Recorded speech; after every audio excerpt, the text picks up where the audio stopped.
सुप्रभात विद्यार्थियों, स्वागत है आपका आज के इस वीडियो में।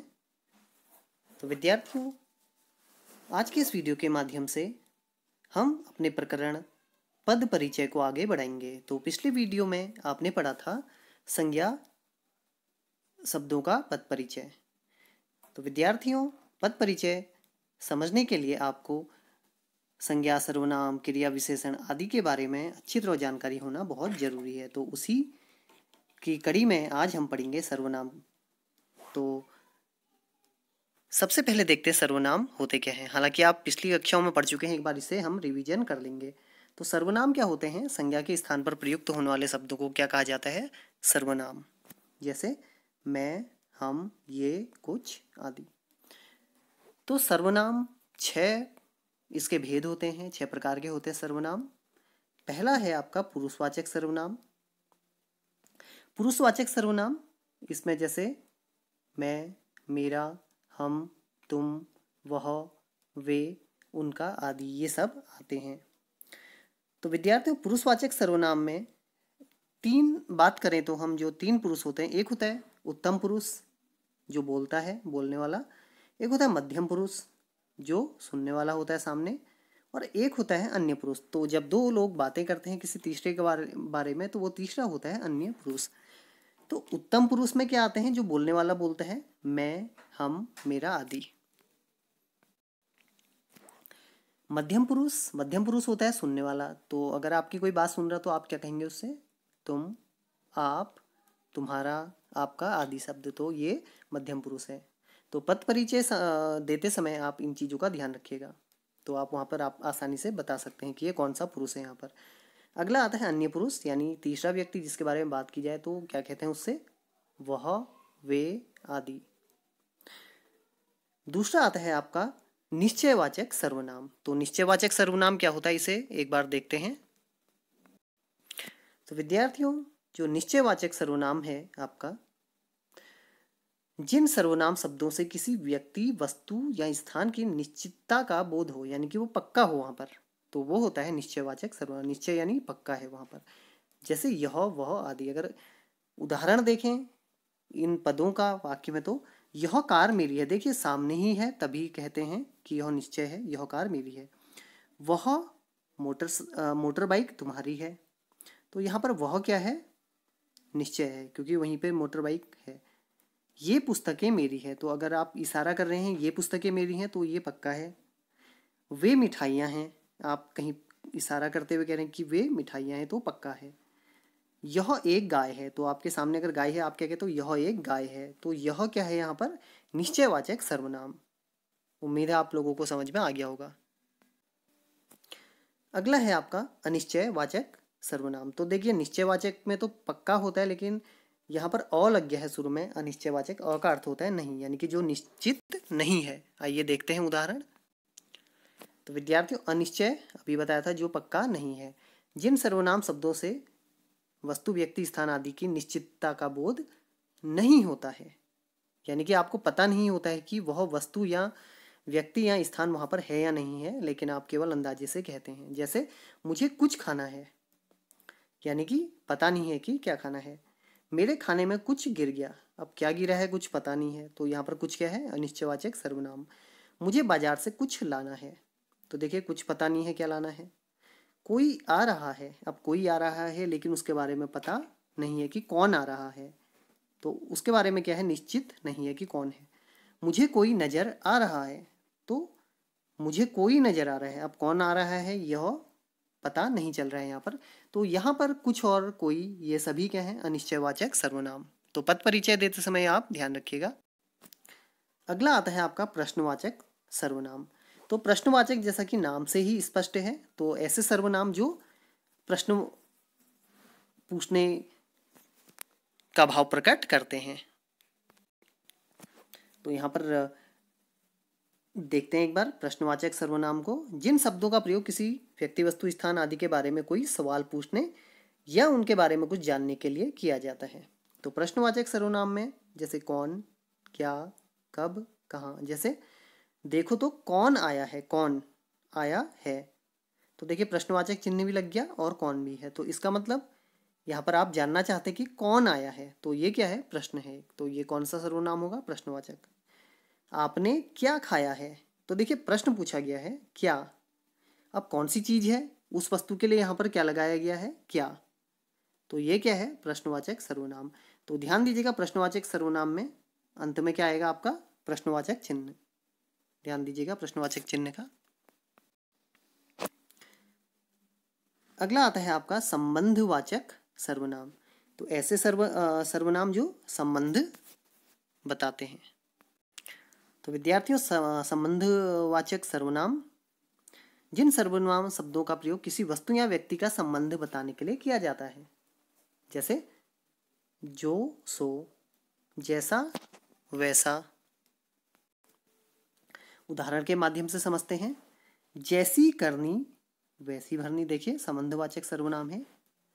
जो सोवेगा सो खोवेगा, जो जागेगा सो पावेगा, तो जो सो यहाँ पर क्या है, संबंधवाचक सर्वनाम।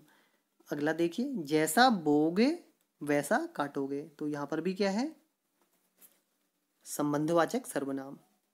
उम्मीद है आप लोगों को समझ में आ रहा होगा। तो जैसा एक बार समझ लीजिए, जैसा बोओगे वैसा काटोगे, यानी कि जैसा कोई वस्तु आप बोओगे वैसी ही वस्तु काटोगे, यानी कि संबंधवाचक, ये किसी संज्ञा के लिए प्रयोग किया गया है ये सर्वनाम। अगला आता है आपका अंतिम निजवाचक सर्वनाम। देखिए निजवाचक क्या होता है, निज होता है खुद का। तो जैसे मैं अपने कपड़े स्वयं धुलूंगा, तो स्वयं देखिए खुद ब खुद, तो यहाँ पर स्वयं क्या होगा, निजवाचक सर्वनाम।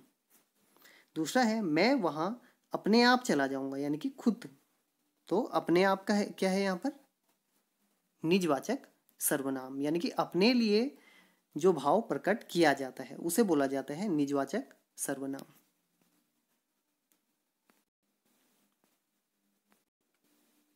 तो विद्यार्थियों, ये था सर्वनाम और सर्वनाम के 6 भेद।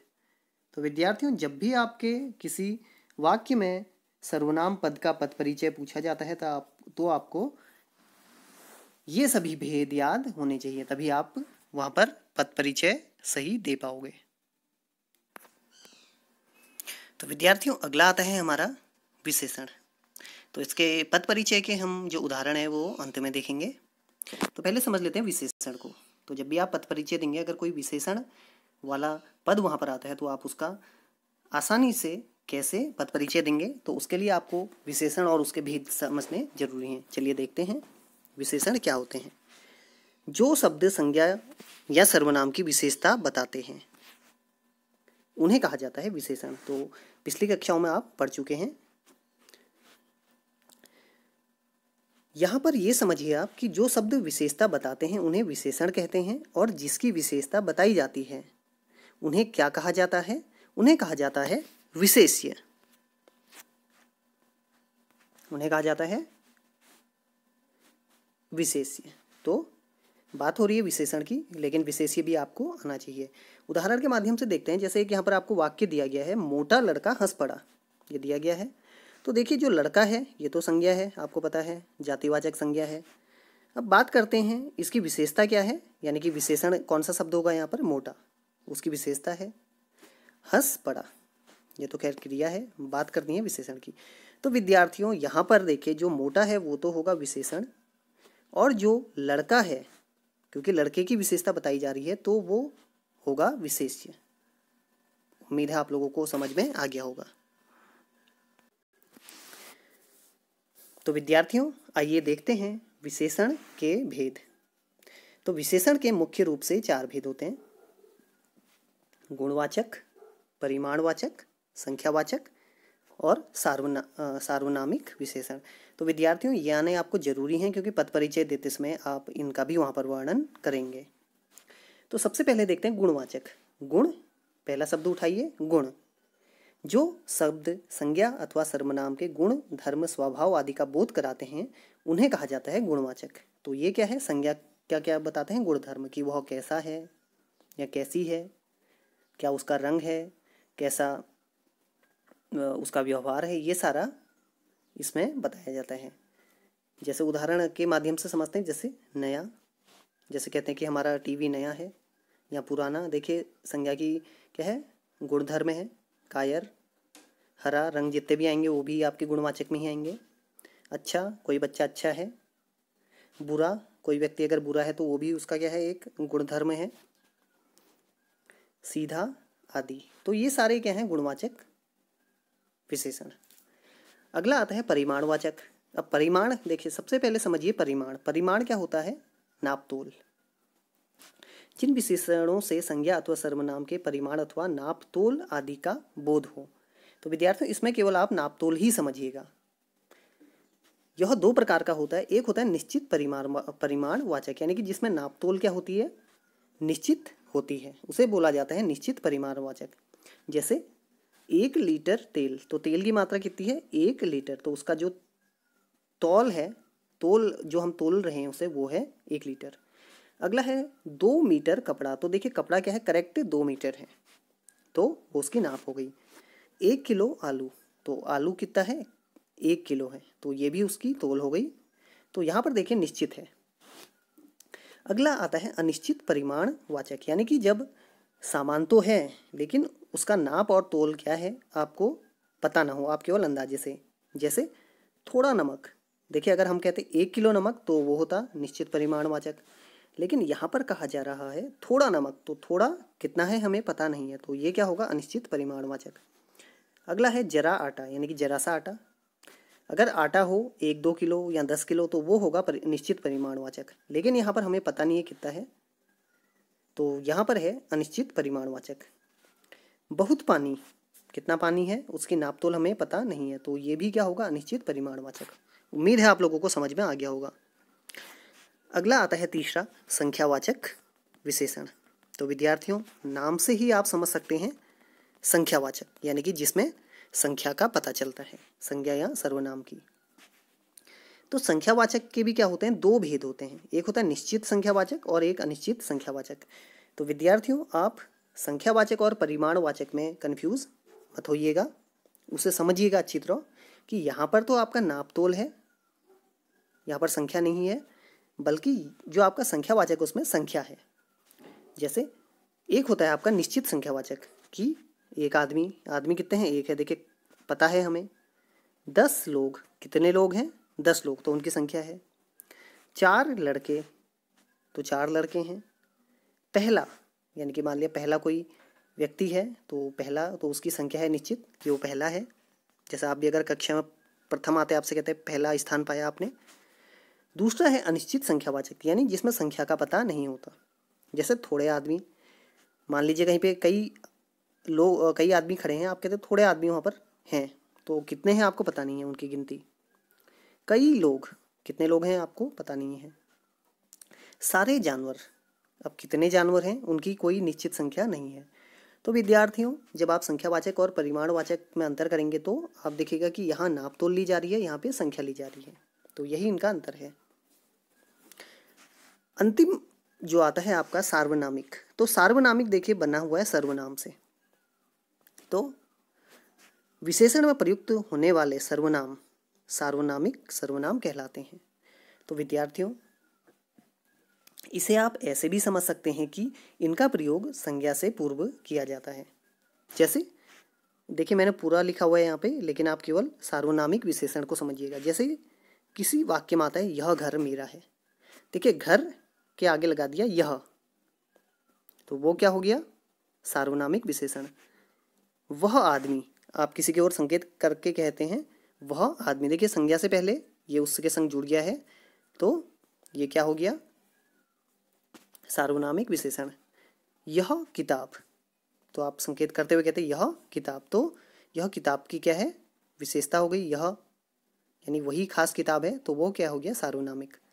वह पेड़, तो ये भी क्या है आपका सार्वनामिक। तो यहाँ पर आप ये ध्यान रखिएगा कि इनका प्रयोग संज्ञा से पूर्व किया जाता है सर्वनाम का, तो वो हो जाता है आपका सार्वनामिक विशेषण।